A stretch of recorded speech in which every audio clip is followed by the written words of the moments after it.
oops. Huwag ka munang mag-scroll. Huwag ka munang mag-scroll. Tapusin mo muna yung video. Ha? Paano ka aangat kung hindi mo tatapusin ang isang video? Sikat man or hindi sikat na mga content creator. So, yun ang kadalasan nakikita ko ngayon sa Facebook. Diskarte, sabi nga. Kailangan daw tapusin ang video para umangat. Ha? Ginawa ko na yan, mga kabiheros-biheras. Ginawa ko na yan. No? Nagpalo na ako ng nagpalo. Nag-comment na ako ng nag-comment.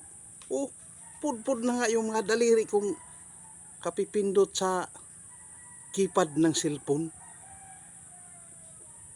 Oh, di ba? Wala eh. Talagang ganun. So, paano papanuorin ni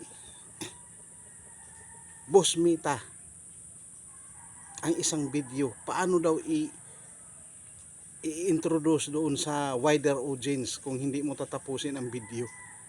Ay naku po, ginawa ko na rin yan. May tamang panahon, mga kabiheros-biheras. May kitamang panahon. Oh, dati nag-start ako 1K. Nag-start talaga 500 followers. Ngayon, kahit pa paano sa tinagal-tagal, umabot din naman ng 6.3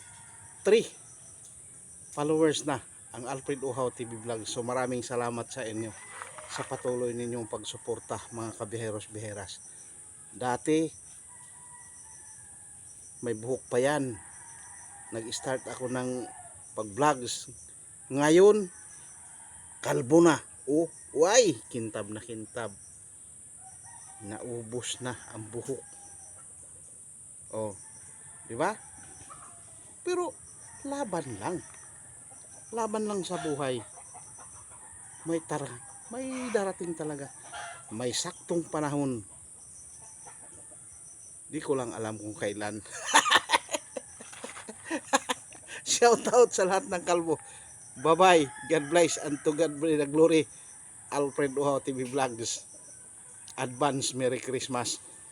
Pati na rin sa hindi kalbo. Shout out. Ayos ano. Huwag ka muna kasing mag-scroll. Tapusin mo lang ang video. Okay. Bye bye. Hanggang dito na lang. Ay naku po.